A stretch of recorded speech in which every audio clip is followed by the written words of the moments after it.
Moi, je m'appelle Olivier, j'ai 21 ans. Moi, je suis un gars trans, puis je suis hétéro. Mais dans le fond, moi, j'ai commencé à avoir des doutes sur le fait que j'étais un garçon quand j'avais environ 7 ans. Par exemple, j'ai demandé à mes parents c'est quand que j'allais avoir mon pénis. Fait que, tu sais, ça, c'est une situation qui est pas courante, là. À ce moment-là, je suis pas trop sûr de comment ils ont réagi parce que j'étais vraiment jeune. Mais tu sais, je sais que par la suite de ce qu'ils m'ont dit, tu sais, ça les avait fait mettre un peu des remises en question, de savoir, tu sais, qu'est-ce qui se passe, puis qu'est-ce qu'on peut faire pour, tu sais, pour t'aider, là. En 2007, fait qu'environ vers cet âge-là, 7 ans, j'ai rencontré un psychologue au privé. Mes parents, tu sais, j'avais de la misère à l'école, fait que mes parents, eux autres, ils voulaient aller chercher de l'aide, puis j'avais aussi beaucoup de comportemental à la maison. Donc, eux autres, ils allaient voir aussi un trouble d'opposition.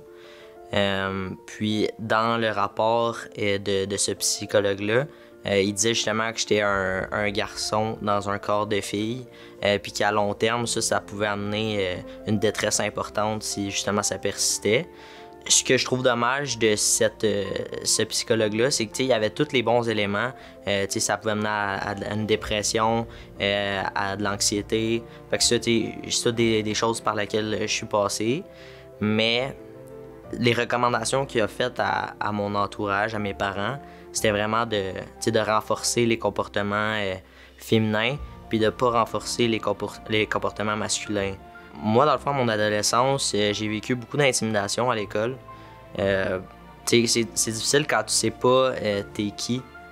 Ce que tu dégages, c'est vraiment pas beaucoup de confiance. C'est sûr que ça l'excuse pas les personnes qui m'ont intimidé, mais ça l'explique beaucoup. Je me faisais traiter de lesbienne, butch, des garçons manqués. Je me rappelle la transition entre le secondaire et le primaire, ça a été vraiment difficile parce que faut tout que les profs ils réapprennent un peu à dealer avec toi. Parce que dans le fond, quand ils prennent les présences, ils disent ton nom de fille à cette époque-là. Puis là, faut que tu leur expliques, ben oui, c'est moi, puis oui, je suis une fille. Fait que ça, c'est dur. Quand tu rentres dans les toilettes, tu te fais chuchoter des choses parce que t'es dans la bonne toilette ou il y a une personne à un moment donné qui a essayé de me baisser les culottes. Il y a quelqu'un qui met juste un bâton de mes fesses puis il part avec ses chums ou des insultes. C'est toutes des choses qui à long terme, ça fait en sorte que c'est lourd. Puis quand t'apprends à la fin de ton secondaire qu'il y a eu pas mal de rumeurs tout ton secondaire à propos de toi puis de ton identité alors que toi-même tu savais même pas qui t'étais, je trouve que c'est difficile. Puis qu'il n'y a jamais comme personne qui a intervenu à propos de ça.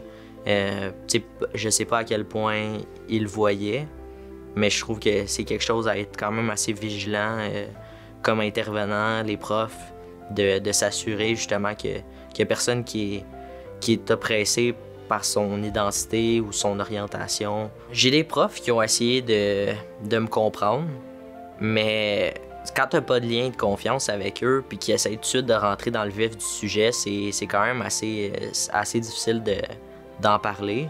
Fait que souvent j'ai repoussé, mais malgré tout, j'ai des profs qui ont été super bons puis ils faisaient en sorte que j'étais pas obligé d'en parler, mais je pouvais parler de ma journée ou de d'autres choses. Fait que ça fait en sorte que ça me faisait oublier un peu mes difficultés. Quand j'étais au secondaire, faut comprendre aussi que moi, j'ai découvert une collection, ça s'appelle la collection Tabou. Cette collection-là, il y avait un livre qui s'appelle Garçon manqué. Puis ce livre-là, il a répondu à beaucoup de mes questionnements. Puis ça donnait des ressources aussi.